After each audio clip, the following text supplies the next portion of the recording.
Hello दोस्तों, आप भी कर दे भाई हेलो हाय। दोस्तों ये सभी हमारे ऑफलाइन के साथी हैं और आज हम इनको ऑफलाइन ट्रेनिंग के लिए लाए हुए हैं। और आज का जो हमारा कंटेंट है वो है कैपेसिटर पैनल क्या होता है, या कैपेसिटर पैनल हम किस हिसाब से लगाते हैं, या एपीएफसीआर रिले क्या होती है, कैपेसिटर बैंक क्या होता है। तो दोस्तों आज हम कैपेसिटर पैनल के बारे में A to Z जानकारी देने वाले हैं। तो चलिए दोस्तों वीडियो स्टार्ट करते हैं। यदि आपने अभी तक हमारे चैनल को सब्सक्राइब नहीं किया तो जल्दी से जल्दी चैनल को सब्सक्राइब कर लें और साथ में बेल आइकन को भी दबा लें ताकि आने वाली वीडियो की नोटिफिकेशन सबसे पहले आपको मिलती रहे। तो आज दोस्तों सबसे पहले हम जानेंगे भाई कैपेसिटर है क्या, कैपेसिटर की डेफिनेशन क्या होती है। तो कैपेसिटर वह यंत्र जो सप्लाई के साथ जोड़ने पर अपने अंदर इलेक्ट्रिक चार्ज ग्रहण कर लेता है और आवश्यकता के समय इससे इस एनर्जी को ले लिया जाता है। कैपेसिटर या कंडेंसर कहलाता है। जो पंखे के साथ में लगा होता है वो कैपेसिटर बोल दो या कंडेंसर बोल दो, एक ही बात है। ठीक है, अब हम समझेंगे भाई हमारे बहुत सारे जो भी टेक्निकल के साथी हैं उनसे इंटरव्यू में ये क्वेश्चन अवश्य पूछा जाता है, भाई कैपेसिटर पैनल किस हिसाब से लगाया जाता है। तो दोस्तों कैपेसिटर पैनल को हम ट्रांसफॉर्मर के 33% पर लगाते हैं। सपोज दैट मेरा ट्रांसफॉर्मर है और मुझे पता है कि 100 एम्पियर लोड चलेगा ट्रांसफॉर्मर पे, तो कैपेसिटर पैनल हम 33 kVAr का लगाएंगे। ठीक है, हमें पता है भाई हमारी बिल्डिंग का लोड 200 एम्पियर है, तो हम कैपेसिटर पैनल कितने रेटिंग का लगाएंगे, 66 kVAr का। समझ गए भाई, ये तरीका है। यानी ट्रांसफॉर्मर लोड के 33% पर कैपेसिटर पैनल लगाया जाता है। अब समझेंगे भाई कैपेसिटर पैनल है क्या या कैपेसिटर बैंक क्या होते हैं। तो दोस्तों यहां से लेकर यहां तक जो ये पैनल है ये पूरा हमारा कैपेसिटर पैनल है। और हम रेटिंग की बात करें तो ये 600 kVAr रेटिंग का कैपेसिटर पैनल है, 600 kVAr का। ठीक है, अब हम बात करते हैं भाई इसमें अलग अलग ये जो पार्ट वाइज दिए हुए ये क्या है।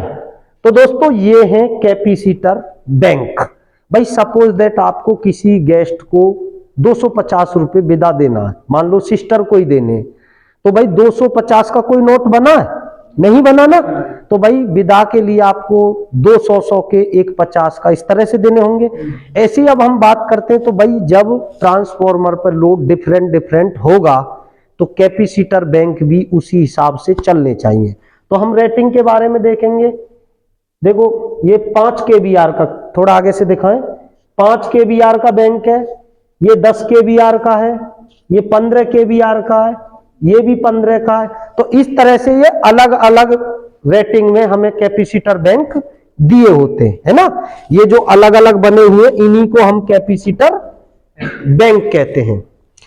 भाई अब हम बात करते हैं कैपेसिटर पैनल का मुख्य पर्पज होता क्या है। भाई कैपेसिटर पैनल क्यों लगाए जाते हैं। तो दोस्तों ग्रिड का जो पावर फैक्टर, भाई ग्रिड का पावर फैक्टर कितना होता है, ग्रिड का पावर फैक्टर 1 या 1 से कम हो सकता है, कभी भी अधिक नहीं हो सकता। भाई कम कितना हो सकता है, 0.99 0.98 है ना, कम हो सकता है। तो ग्रिड का पावर फैक्टर हमेशा 1 या 1 से कम हो सकता है लेकिन अधिक नहीं होता। जो हम कैपेसिटर पैनल लगाते हैं इसका मुख्य उद्देश्य होता है पावर फैक्टर को मेंटेन करना, है ना। भाई पावर फैक्टर मेंटेन ना करने से लोड बढ़ जाता, हमारे जो लॉसेस बढ़ जाते हैं, है ना। तो अब भाई पावर फैक्टर मैनेज करने के लिए हमारे बहुत सारे साथी जब इंटरव्यू में जाते हैं तो उनसे पूछा जाता भाई एपीएफसीआर रिले क्या होती है। तो हमारे साथी काम रात दिन करते हैं पर सही से बता नहीं पाते हैं। तो दोस्तों ये जो रिले है इसी रिले को हम एपीएफसीआर रिले कहते हैं। एपीएफसीआर की फुल फॉर्म क्या होती है भाई, ए का मतलब ऑटो, पी का मतलब पावर, एफ का मतलब फैक्टर, सी का मतलब कंट्रोल और आर का मतलब relay. Auto power factor control relay. तो भाई जब इसके नाम से ही हमें पता चल रहा है, थोड़ा इधर हो जाए आप, auto power factor control relay होती है, तो भाई हमें नाम में ही उसका अर्थ होता है, इसका कार्य होता है भाई हमें कौन ऐसे वॉच करेगा बार बार कि हमारे ट्रांसफॉर्मर पे क्या लोड चल रहा, कितने बैंक होने चाहिए। तो ये एपीएफसीआर रिले क्या करती है, ट्रांसफॉर्मर के लोड को वॉच करती है और उसी के अकॉर्डिंग ये जो हमारे कैपेसिटर बैंक हैं इनको ऑटोमेटिकली ऑन और ऑफ करने का कार्य करती है। भाई हमें यदि बैंक कम चल रहे हैं और नीड है तो ये रिले अपने आप बैंक को ऑन करेगी, यदि ऑफ की नीड है तो ये रिले अपने आप बैंक को ऑफ करेगी। यानी एपीएफसीआर रिले का जो मुख्य पर्पज होता है वो ऑटोमेटिकली पावर फैक्टर मैनेज करने का होता है और यही काम ऑपरेटर हमारा नहीं कर सकता है। भाई कभी लोड बढ़ेगा कभी घटेगा तो मेनी टाइम्स कौन इसे ऑन ऑफ करेगा। तो दोस्तों अच्छा इसके बारे में समझ लेते हैं। भाई ये जो पीले कलर का लगा हुआ है ये है हिस्ट्री कार्ड। हमारे बहुत सारे साथी भाई हिस्ट्री कार्ड के बारे में भी सही से नहीं जानते हैं। भाई हिस्ट्री का मतलब क्या है, इस पूरे पैनल का इतिहास, भाई इस पे कब क्या कार्य हुआ, इन हाउस टीम ने क्या कार्य किया या वेंडर ने क्या कार्य किया।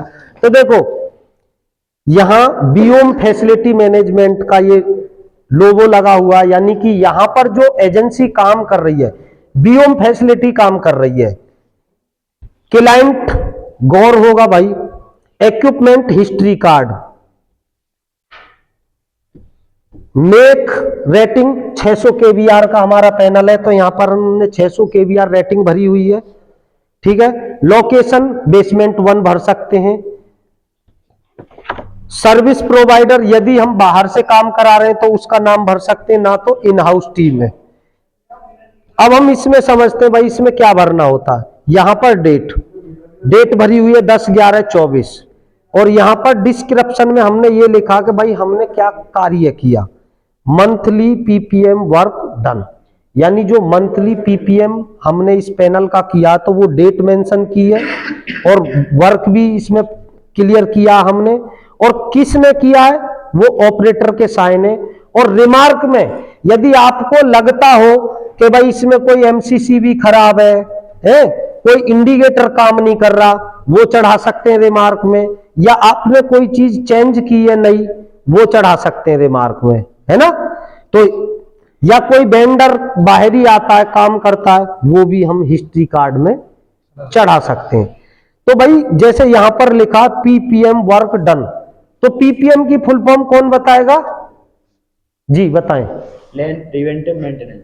प्लान नहीं होता, प्लानिंग। और वेरी गुड वेरी गुड, यानी कि प्लानिड प्रिवेंटिव मेंटेनेंस, यानी हमने पहले से प्लानिंग की हुई है। हम क्या करते हैं दोस्तों, पूरे 1 वर्ष का पूरी साइड पर जो भी असिस्ट हैं जो भी इक्विपमेंट है उनका एक पीपीएम कैलेंडर बना लेते हैं और पीपीएम कैलेंडर के अकॉर्डिंग जिसका जो भी शेड्यूल होगा उसके अकॉर्डिंग पीपीएम करते हैं।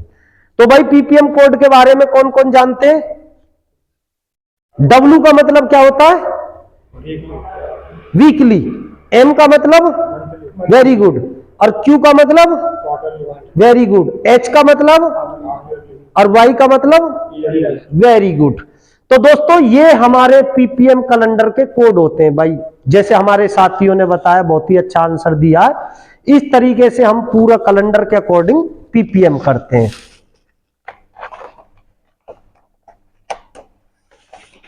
तो दोस्तों कैपेसिटर पैनल की डेफिनेशन, कैपेसिटर की डेफिनेशन क्या होती है, एपीएफसीआर रिले क्या होती है, कैपेसिटर बैंक क्या होते हैं, सभी के बारे में प्रॉपर लाइव बताया। उम्मीद करूंगा वीडियो आपको पसंद आएगी। वीडियो को ज्यादा से ज्यादा अपने टेक्निकल के साथियों को शेयर करें, लाइक करें, कमेंट करें और बने रहिए इसी टाइप की नॉलेजेबल वीडियो देखने के लिए हमारे जनित स्किल्ड के साथ में। और हमारा नया बैच शुरू हो गया है।